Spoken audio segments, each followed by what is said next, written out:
इतिहास को छिपाया गया है और अंग्रेजों से गठबंधन था। हाँ, नहीं वो तो जो अभी जो आर्काइव में निकला है डिक्लासिफिकेशन में, उसमें तो लिखा है he is a war criminal, उसमें सिग्नेचर हो रहा है और उसमें कहा है कि जब भी जिंदा या मुर्दा होंगे तो ही has to be handed over to the British government. तो वो तो बड़ा ओपन है। हाँ, वो तो फिर उनको सौंप देंगे, दंड देगा अंग्रेज का दंड देंगे। ये सौदेबाजी में बहुत ज्यादा अच्छा है काम की।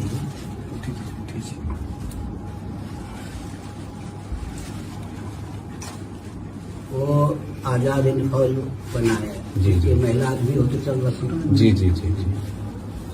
अभी भी उनके साथ में जो 5 लोग थे ना, अब 100 से ऊपर की उम्र हो गई है उनकी। हाँ बिल्कुल। तो 4-5 हैं अभी। तो पिछले बार जब हुआ था तो हम लोगों ने मिल करके, असल में वो विदेश से जो आए तो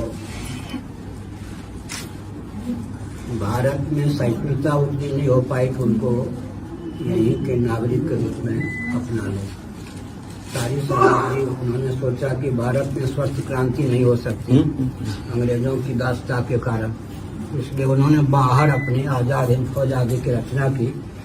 और भारत में जैसे ऊपर पैराडाइज किससे उतरते हैं, पैराशूट से उतर जाते, वैसे उतरे। तो अंग्रेजों ने सहिष्णुता उत्पन्न नहीं होने। अंग्रेजों ने तो यहाँ तक कि जगदीश चंद्र बोस को दबाया। अगर वो बहन निवेदिता थी तो अंग्रेज विवेकानंद की शिष्या, वही जगदीश चंद्र बोस को साथ देती थी। वो आयु में जगदीश चंद्र बोस से 10 साल छोटी थी। जगदीश चंद्र बोस उसको माता कहकर पत्र लिखते थे। अंग्रेज तो ये भी नहीं चाहते थे जगदीश चंद्र बोस जो है वैज्ञानिक रूप में ख्याति प्राप्त करें। तो वो अंग्रेजों से गठबंधन सत्तालोलुपता के कारण जो हुआ, सुभाष जी को मूल रूप में चमकने नहीं दिया। उसमें जो भारत में आईएनए की फोर्स रही, तो वहां तो लॉ पास किया हमारे यहाँ कि जो आईएनए के जितने भी सोल्जर्स होंगे हम उनको आर्मी में नहीं लेंगे, ये लिखित हो गया। लेकिन पाकिस्तान में इसका दूसरा असर हुआ, क्योंकि 12 साल मैंने वहां काम किया। पाकिस्तान में जितने भी आईएनए के सोल्जर्स थे उनको मेन लाइन आर्मी में जगह दी गई। हमारे यहाँ तो आज भी जो बचे हुए 4-5 हैं, उसको भी जब हम लोगों ने कहा कि राजपथ पे कम से कम उनका एक ख्वाहिश पूरी हो जाए, तो उसमें भी ब्यूरोक्रेसी ने इतना प्रॉब्लम क्रिएट किया। और आर्मी का बड़ा रेजनमेंट था इस पे कि ये तो मतलब जो है हम विद्रोहियों को मतलब हम एक तरीके से उनको सम्मानित कर रहे हैं। तो वो आज भी हमारे यहाँ फौज में वही एटीट्यूड है। तो ये जो कल परसों घोषणा हुई है, ये तो प्रधानमंत्री ने जरा ज्यादा सख्ती के साथ कर दी है ना। क्या कई सारी कहने की, जब उनका जो जन्मदिन होगा वो अब देश में पराक्रम दिवस के रूप में हर साल मनाया जाएगा। अनुकूल है या प्रतिकूल? अनुकूल है। अब जहां से चले हैं वहां से तो बहुत कुछ है। मतलब हम ये तो नहीं कह सकते कि सब कुछ है, लेकिन अब जैसे वो जाएंगे अक्टूबर में, पहली बार भी वो 21 अक्टूबर को गए। पहली बार देश में हुआ तो प्रधानमंत्री लाल किले पे जाके झंडा फहराया 21 अक्टूबर को। 21 अक्टूबर 1943 में उन्होंने भारत की आजादी की घोषणा की थी। 15 अगस्त ने 21 अक्टूबर को 21 नहीं, सुभाष बाबू ने तो राष्ट्रपति भी थे प्रकाश वो है।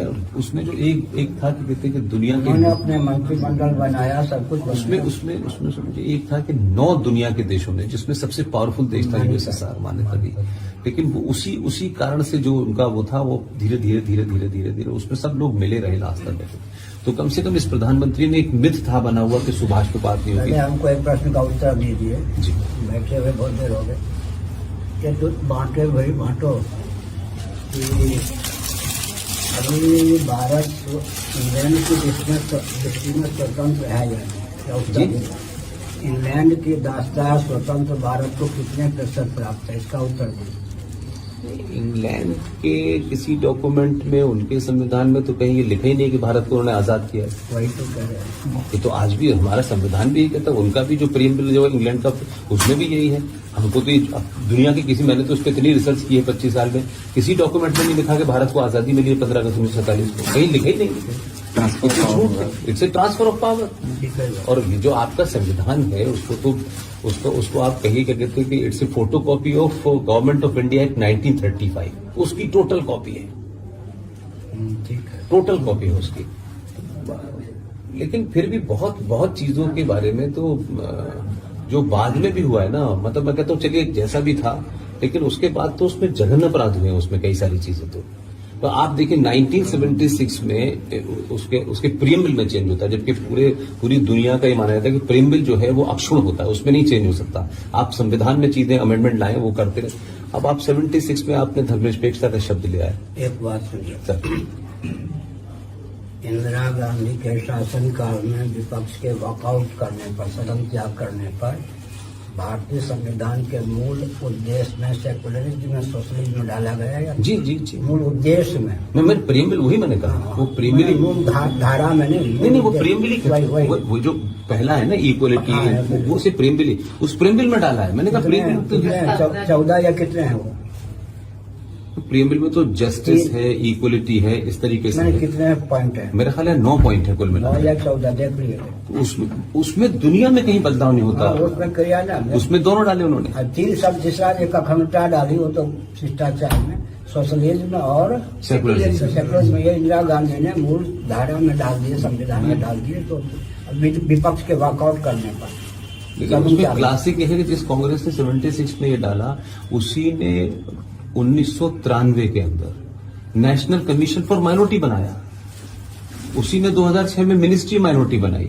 और हमने आरटीआई डाल के स्वामी जी उसको जब पूछा कि इसका बेसिस क्या है, मतलब क्या डेफिनेशन, आधार क्या है, तो आरटीआई ने कहा कि जब सरकार ने इसको अनाउंस किया था तो ये सिर्फ एक ऑर्डर से कर दिया है।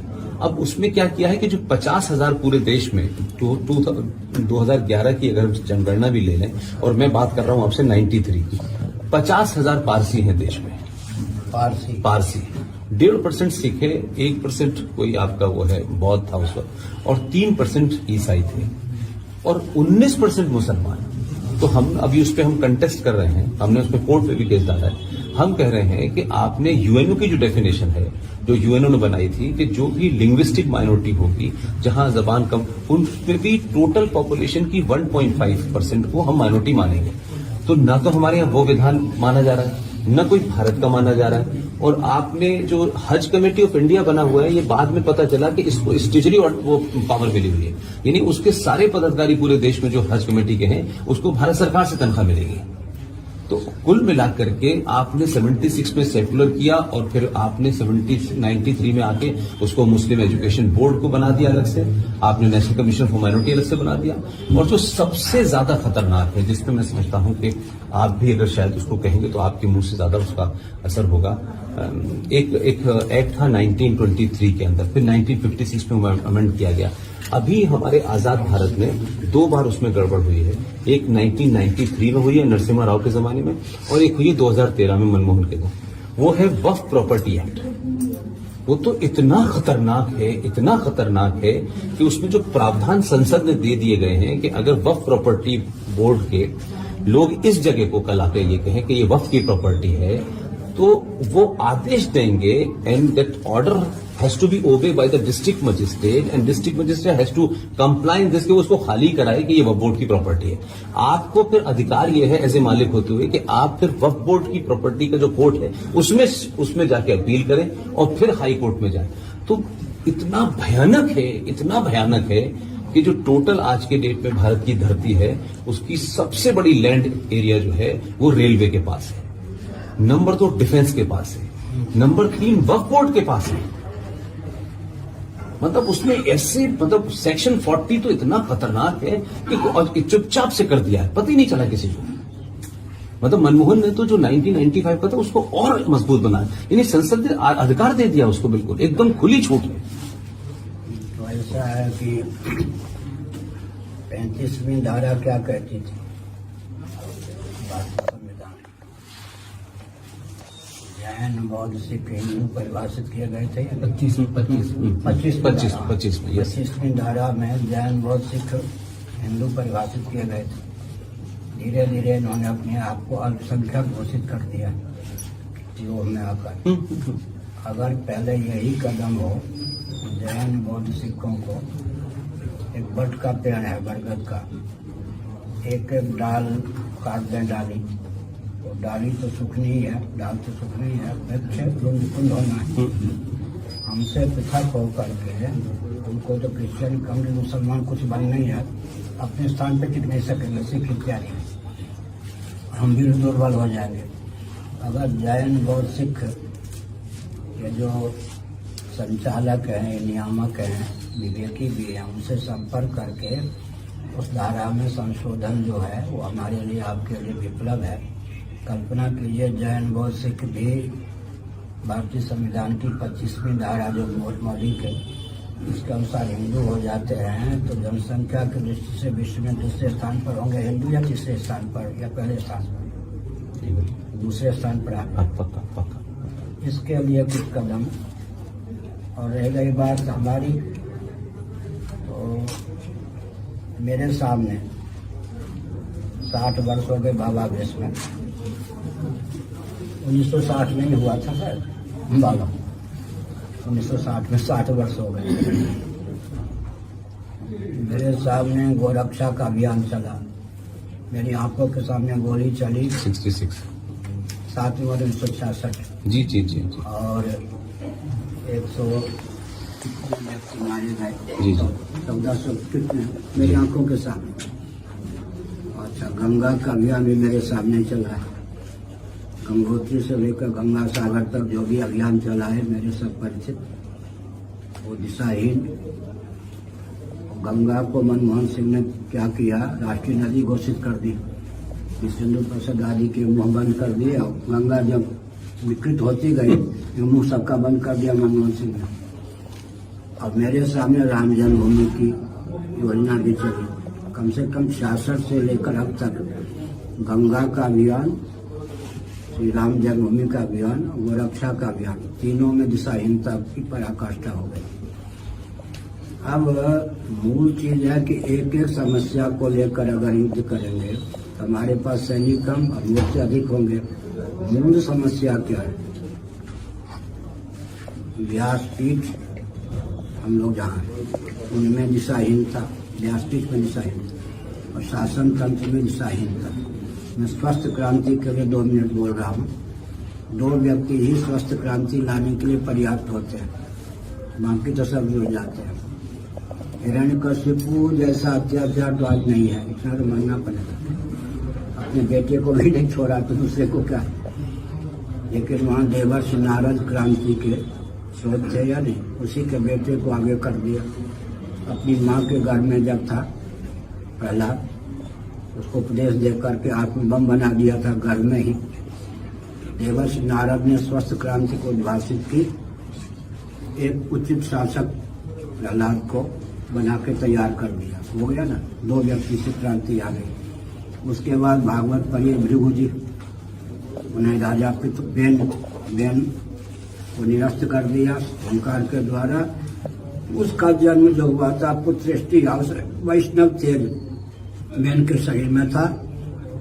योग विधा से मंथन करके जैसा राजा चाहिए था पृथु के रूप में, जैसी रानी चाहिए थे प्रकट कर लिया। व्यासपीठ की देन हो गई। उसके बाद स्वस्थ क्रांति को किसने? वशिष्ठ जी ने।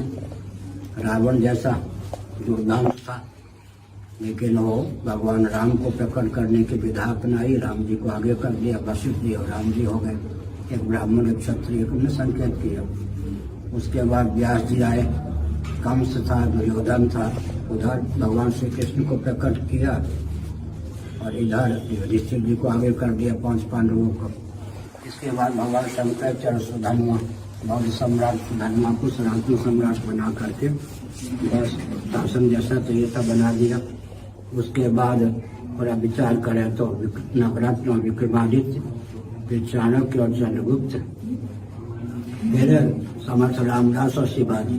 2 हमारी स्वस्थ क्रांति, एक व्यासपीठ से संबद्ध व्यक्ति और एक शासन तंत्र से संबद्ध व्यक्ति। 2 व्यक्ति का सैद्धांतिक सम्मेलन हो जाए। अब अंतर है, आप प्रश्न कर सकते हैं, कहे कि सब राजतंत्र में जो विकृति थी उसको शोधन करने का प्रकरण। अभी भारत में कहने को प्रजातंत्र है, लोकतंत्र है, इसमें वो प्रक्रिया कैसे क्रियान्वित हो सकती है, उसका प्रकार क्या, इस पर चिंतन करना चाहिए। हमने स्वस्थ क्रांति सतयुग से लेकर अब तक बताया 2। एक वो व्यासपीठ क्रांति वही ला सकती है। शासन तंत्र दिशाहीन हो तो किसी दूसरे शासन तंत्र उसको चुनौती नहीं दी। हिरण्यकश्यप के शासन तंत्र को वो तो इंद्र भी कांपते थे उसके नाम से।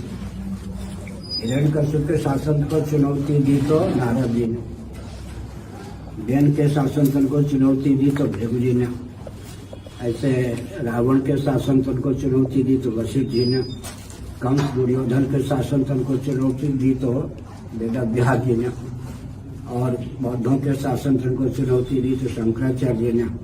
ऐसे मैंने बताया शासन, कोई शासक शासन तंत्र को चुनौती देकर समर्थ नहीं होता, वो व्यासपीठ के पुरोधा का दायित्व होता।